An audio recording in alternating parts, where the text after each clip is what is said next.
We have a winner. This is not about education. I can think of no better place to relax and see beautiful scenery. This is why we're going to San Diego. It's about money. We have a bevy of raffle prizes.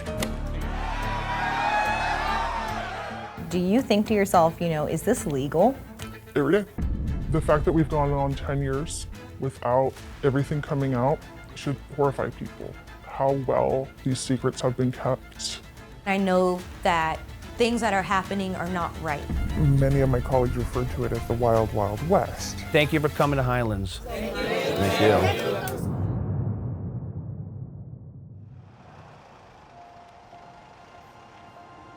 Good morning. Good morning. That was not bad. Good morning. Good morning. Well, that's really good. Highlands Community Charter and Technical School is no ordinary institution. Is anybody here from Afghanistan? Raise your hand. And its leader, Murdoch Smith, who goes by Doc for short, is no ordinary superintendent. Anywhere else? Laos. Highlands is a charter school for adults. Nearly 15,000 students go here. Most of them are immigrants. Well, you're doing really good.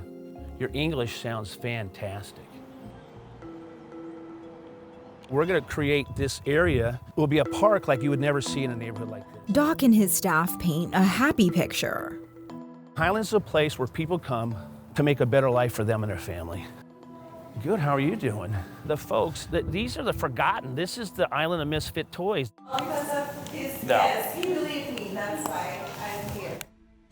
But these were not the first Highlands employees we've met. In fact, at this point, we've been investigating the school for a year. Both on and off camera, we spoke to more than 30 of his current and former employees who tell us Highlands sometimes is not what it seems. I'm a fourth-generation teacher, so I always knew I wanted to be a teacher. I just really saw how it can change people's lives. They went to work wanting to believe in Highlands. It was so fun, but it was a lot of work, right? But I love to do this. The only thing that you need to know is yourself. I just really wanted to be able to kind of like empower students through education. The public school gets funding from your tax dollars. It's within the Twin Rivers Unified School District, and to attend, there's only 2 criteria. Be 22 and over and not already have your U.S. high school diploma. We agreed not to reveal the identities of some sources who were afraid of losing their jobs or retaliation. For those who've never heard of Highlands before, what is it? It's $1 million question. Highlands is publicly funded but independently run.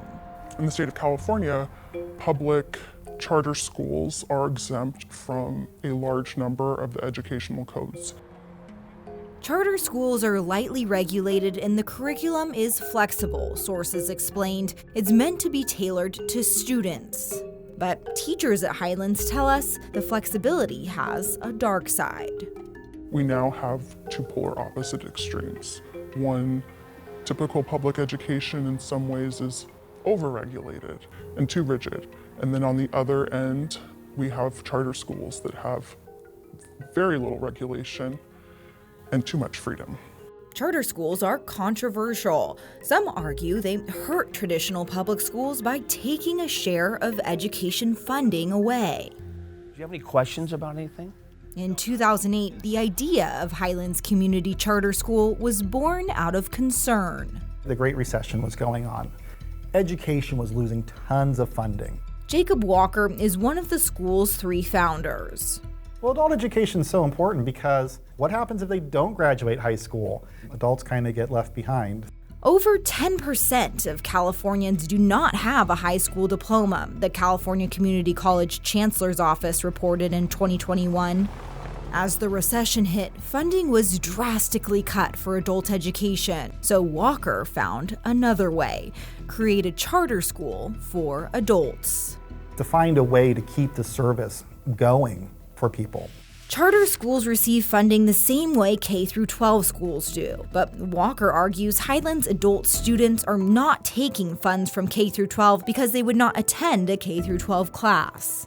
It takes away some additional funding from California. No matter which way you put it, though, it is taxpayer dollars. It is taxpayer dollars. Put simply, the money comes from California's education system. To create Highlands, they needed approval from the Twin Rivers Unified School District, and that was no easy task. We had almost a full year of them not approving us after the adult ed had pretty much been devastated. I have to give credit, Linda Fowler was the one who was able to get it. Linda Fowler is a longtime Twin Rivers Unified School District board member. She was able to convince the new superintendent that we were a good idea. Whenever you want to move forward. As a school for adults, Highlands opened with general education and English classes. It also offers work skill programs like welding, truck driving, and cosmetology. If you're in an area like Sacramento where you have a large immigrant population, you're probably going to have a lot of English as a second language. With one of the most diverse populations of immigrants in the nation, Sacramento has a great need for this kind of education. Recruiting them as students was crucial for Highlands' survival and expansion. That's because the amount of money a school gets depends on how many students show up. It's called ADA. ADA means average daily attendance. No attendance, no funds. In the first year, a few hundred adults signed up to be students. By the third year, we were like in 1,000. It was a very fast growth. And Highlands kept growing. As of September 2023, the school has over 14,700 students and 50 locations, records show. As it's grown, Highlands has been a source of income for Linda Fowler, the Twin Rivers board member who pushed to create the school. She joined the board at Highlands as the district representative in 2014, and then, just a few months after approval, she went to a board meeting of the Highlands. Basically kind of an ultimatum, I felt, was like, here, I have this consulting contract, you're gonna pay me this much money each month, and it doesn't matter whether I do anything or not, then I still get paid. ABC10 obtained the contract from September 2014. It required Highlands pay her a consulting fee of $390,000 over 5 years, in the sum of $6,500 each month, which must be paid, quote, regardless of the number of consulting hours provided. I was very concerned about how the school district would view us with this corruption happening with their board member. He was not alone. In a memo to the Highlands board 2 months after Fowler was awarded the contract, Highlands principal Kirk Williams wrote that he felt bullied by Fowler. He said Fowler made threats like, "It's because of me that the school got its charter. I can cause the school to lose it." I did my best to try to stop it. At first, that didn't work. Highlands canceled her contract in November 2014, but Fowler kept the $13,000 the school paid her. Months later, while serving on both the Highlands and school district boards, she voiced frustration at being asked to help the school. In an email she wrote, "I have no interest of giving away my work for nothing." Jacob complained to the Fair Political Practices Commission. And it's basically the commission in California that investigates political corruption. It was a violation of conflicts of interest, according to the FPPC. To win the consulting contract, they found Fowler used her official positions to influence the board decision in her favor. In so many words, they also said she should have known better because she has a law degree and spent 25 years as an auditor in state government.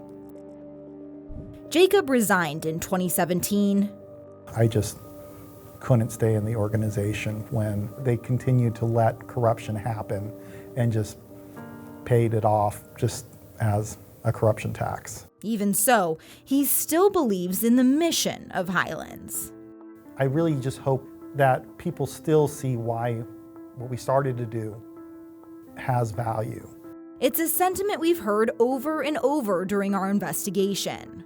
That's the thing with Highlands. It's incredible, and the mission and vision are just like no other. But the employees we spoke with are worried. Linda Fowler is no longer on the board at Highlands, but voters have repeatedly re-elected her to the board at Twin Rivers, the school district that holds the charter. And now she gets paid a salary from Highlands as a school employee. She still gets paid as a site administrator. Congratulations, Dr. Martinez, for your leadership. And nearly every employee we spoke with said they're not sure what she does. What it is she does for us, no one knows. How much money she's earning for whatever she does, no one knows. Highlands records show Fowler gets over $106,000 annually in pay and benefits, and a government audit found more money flowing to Fowler from Highlands, almost $15,000 to pay for her attorney's fees. The 2018 audit flagged it as another potential conflict of interest and said without board approval, it was a gift of public funds, which are not allowed.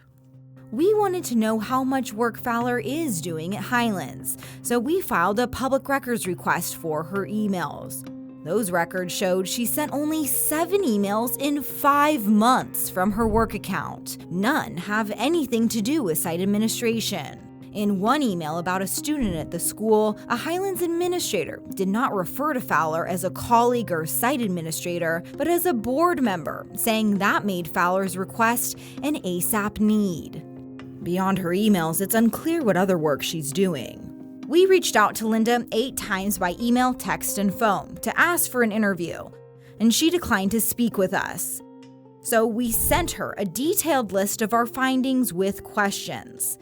She responded in part saying she hopes we will conform to journalistic ethics and not report on bias or accusations, and that we made several false statements, but she would not explain further or answer our questions.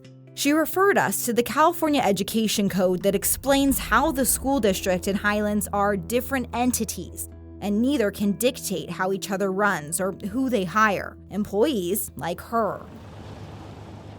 But that's why sources we spoke with say charters like Highlands are the Wild West of education. There's little regulation, and that Linda is just one example of the massive lack of oversight. There's a lot of waste happening. There's a lot of toxicity happening. Present and past Highlands employees came forward for this investigation to warn of alleged corruption, questionable spending, and a toxic work environment. Just constant fear. You just lived in constant fear. All funded by hundreds of millions of your tax dollars. People should know how their money's being spent. And so we needed to talk to Doc. I'm that superintendent who should never be one. We brought concerns and allegations his own staff has raised to him. I've never heard that ever. I take offense to it. The reality is it's vindictive to say that. I stand by the facts. That's next on our investigation, the Wild West of education.